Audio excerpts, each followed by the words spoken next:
সেই মানুষ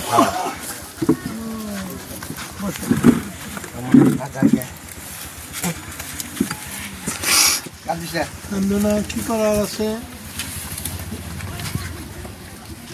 আল্লাহর মাল আল্লাহ নিয়েছে।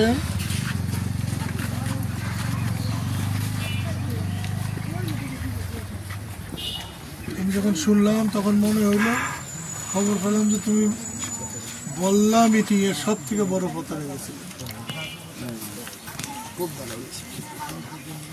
খুব হারটা আমি লক্ষ্য করেছি, কিন্তু বল্লা তো বিরাট, আর মিটিংও তো হয়েছিল অসম্ভব সুন্দর, মস্ত বড় মিটিং। তোমার ছেলে মেয়ে কয়টা? আমার 4 ছেলে। আর বাকিরা কোথায় আছে?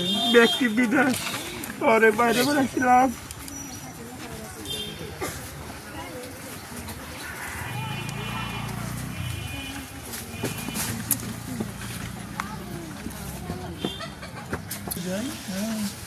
আমি ওর মধ্যে দিলাম কিন্তু আমার ছেলে আমার আসামিকে পাঁচি চাই।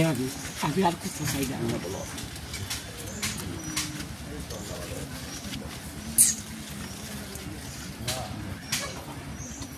আসামি কারা কারা?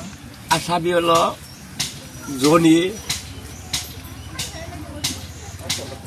ওর নাম আমরা জানি না, জনি, ইব্রাহিম, রুবেল, আর একটা নাম আছে শাহি।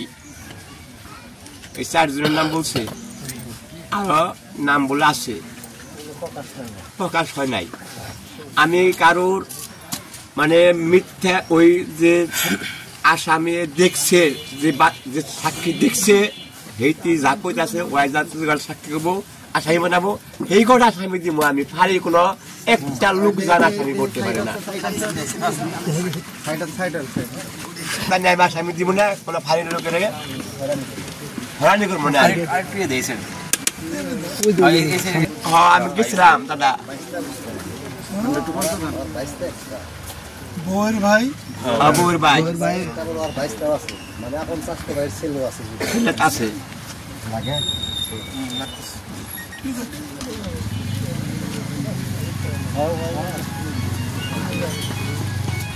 সুস্থ হলে একদিন আমার ওখানে আসো, আমি সমস্ত ব্যাপারটা শুনি।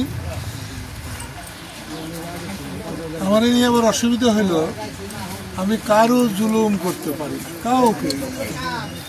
আর এখন তো মরে যাবো, এমন কোন অন্যায় করলে আল্লাহ তাআলা আমারে মাফ করবে না। হ্যাঁ, আমি মাফ চাই আল্লাহর কাছে, আর তো কিছু চাই না।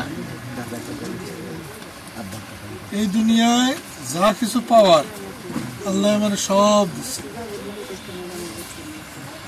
রামপুর, কুকরাইল, পুইরা সাফ করে ফেলাইছিল পুলিশেরা, রাত দিন খাটছিলাম। হুজুর মৌলানা ভাষণে এসেছিলেন। এই রামপুরেও কিন্তু আমার ছোট ভাই ভোট কম পাইছে না। আমি এগুলা চিন্তা করে কাম করি। আমি আমার কর্তব্য যেটুকু সেটুকু করার চেষ্টা করি। তোমাদের ক্ষেত্রেও আমি তাই করি। ওই যে বললাম তুমি গামছা নিয়ে গেছিলে, সব থেকে বড় আমার এখনো চোখে ভাসে। আমি কিচ্ছু বলতে পারি। ডাক্তারে বললো যে তোর আগে বানাতে হবো। ডাক্তার ময়না গেছে, তার মৃত্যু বান্ধব মেশিনে। না, যাই হোক, আল্লাহ ভালো করে। যে গেছিল তাকে তো আর ফিরাতে পারবো না। না,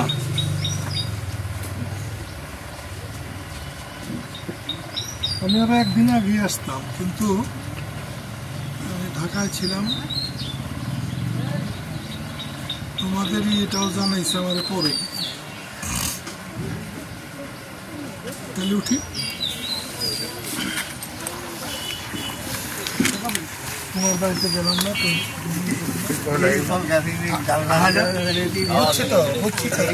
তোমার ওখান থেকে কি আনছে? চলো আমরা একটু সামনে যাবো।